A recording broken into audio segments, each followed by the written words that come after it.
Good morning. I just sold my business, and I've been trying to figure out my calling in life, and I guess that is my question. Is there such a thing as calling in life? Well, in the sense, we talked earlier about how you were source energy before you came into this physical body. And so, of course, you existed as consciousness, as a masterful creator, and as a powerful intender when you made the decision to come into this experience. And now that you are here in this body as a part of that consciousness, you are exploring and coming to more clarity about who you really are and what you're really wanting. And so it would be accurate to say that even before you came into this physical body, that you had very clear intentions about being an uplifter, about assisting others, about living life on purpose, about being a deliberate creator, about fulfilling your life's purpose, about understanding your guidance system, about coming into alignment. Because before you came into this physical body, you understood all of those laws of the universe. You held holy your understanding of your own worthiness. You didn't feel like you were someone coming to be tested or someone to prove some sort of worthiness. You knew that you were a masterful creator coming into an environment that would inspire you to your specific desires and purposes. So it would not be accurate for us to say that you picked all of that intentionality up along this physical trail, because certainly you are an eternal being who had much intention as you came in. But the intention that you found along your physical trail and what you've put into your vortex, that really is that purpose that is calling you. In other words, sometimes physical beings want to make it sound like before they got here, someone else decided who they were supposed to be, who they were, and what they should get done when they got here. And none of that is the case. Sometimes physical beings think that there is some version of them that God or someone has that they now have to figure out, get on the right path, and live up to. And that's not accurate either, because you are a creator in the same way that you know that God is a creator. You are a creator not only of your path, but you are the creator of the manifestation of that path. Everything about your experience you are the creator of. So the best way that we can define what your life's purpose is that your life's purpose is to be the creator that you were born to be, which means you intended to explore, and you intended to know what you don't want. You intended to know what you do want. But most of all, you intended to be aware of your relationship with this source energy.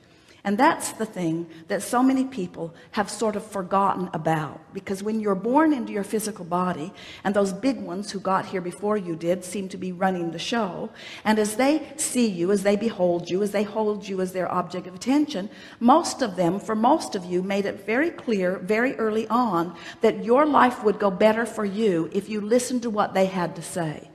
And that if, as you listened to what they had to say, if you defied them, it didn't go very well for you. In other words, they made it quite clear that you were best served by matching your intentions and your behavior to what they thought was the best idea.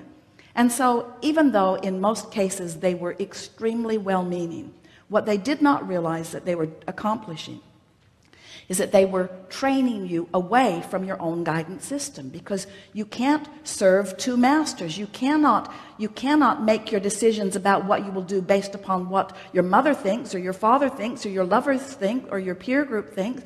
You can't make those decisions and at the same time be in perfect vibrational alignment with all that you have intended. And what makes this a little confusing, and we want to clear this up right here and now, is that as you ask for things in life that you want, as you're moving through life day to day, you're asking so incrementally that there's not a human that we have ever met, and we are aware of all of them, who could accurately explain what they've put into their vortex, because you've done it over such a long period of time, and you've done it so incrementally, and this amended, evolving version of who you are vibrationally and spiritually and soul wise and inner being wise, it has been becoming over such a long period of time.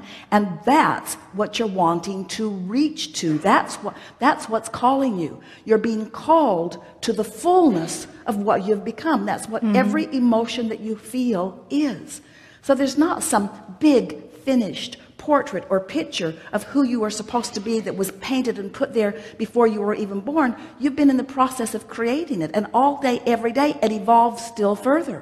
And it feels really overwhelming when you feel that way, when you feel the love, and you feel like, oh my God, what's next, what I'm supposed to be doing. But you see, it's not overwhelming. As we were talking earlier about these vortex canal locks, as you are moving incrementally, it is not overwhelming. Of course, your vortex feels overwhelming to you when you're not in it. But I mean, overwhelming good. I mean, it's just a lot of good. We understood that that's what you mean. But what we are saying to you is, anytime something feels bigger than you are, or that you're not ready for it, then you're not in vibrational sync with it, you see.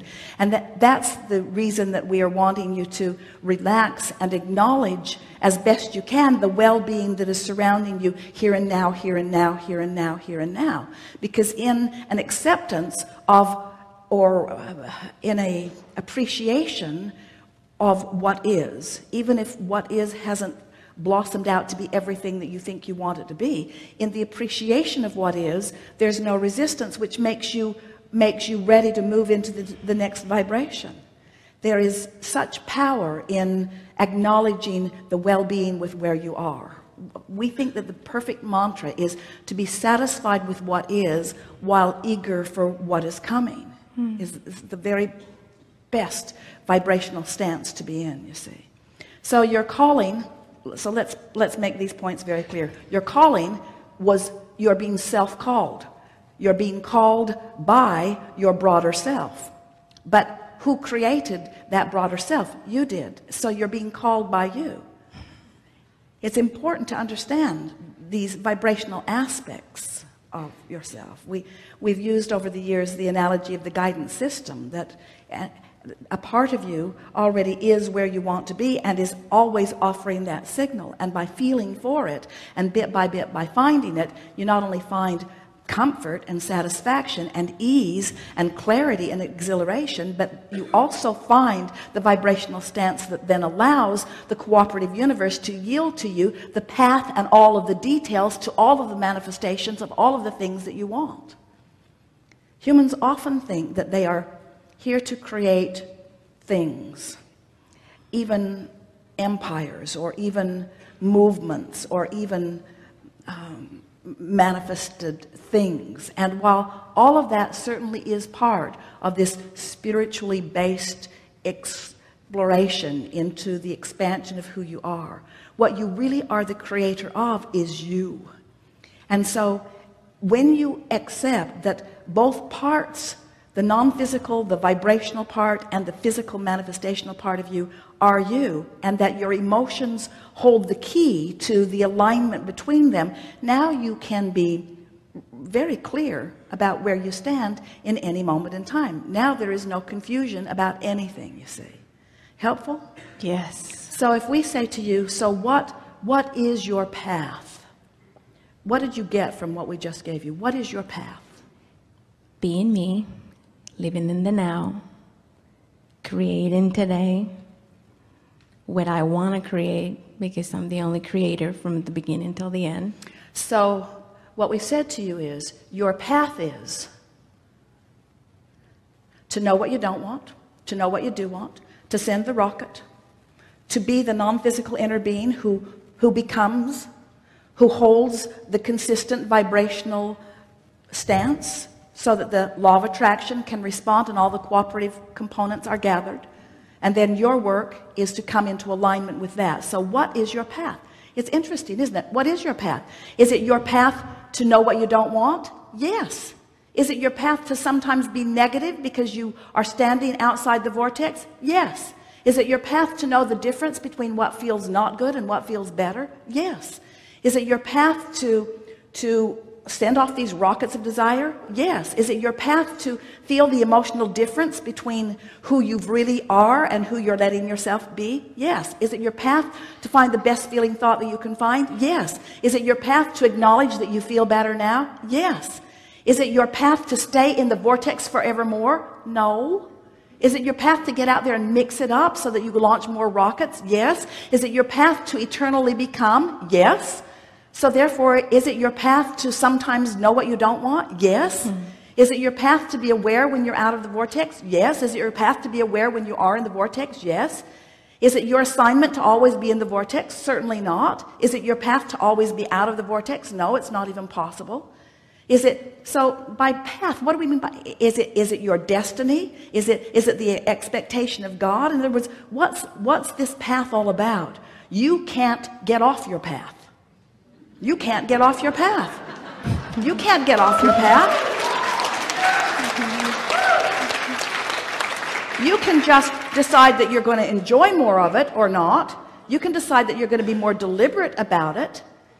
You see, you could not know anything about this. You could not know about vibration. You could not know about emotion. You'd just be out there mixing it up, and you're still launching rockets into your vortex all day, every day. You're still becoming. And we promise you, when you have your croaking experience, you will allow all that you've become. We just don't think you should have to croak to be deliberate about your creating.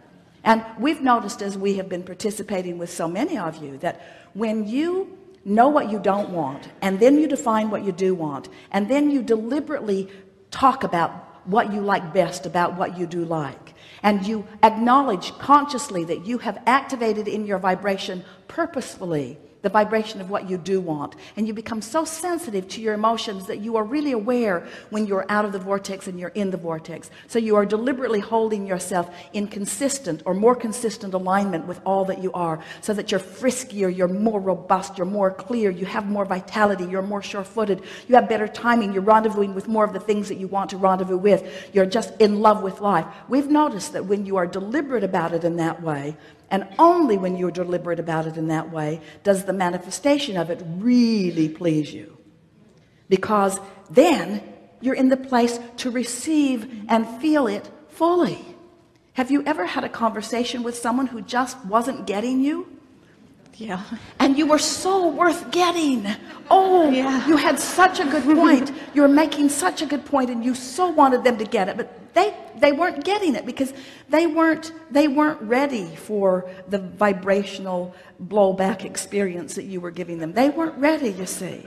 And so when you deliberately prepare yourself, there is a satisfaction in remembering that you knew what you didn't want, and remembering that you launched a rocket, and even recalling that you weren't all the way up to speed with it, and then remembering the thoughts that helped you to click in, and then remembering the improvement that you began to feel, and beginning to remember how much happier you were feeling, and then to begin to watch this cooperative universe at your beck and call yield to you the incremental details of things that would satisfy and delight you.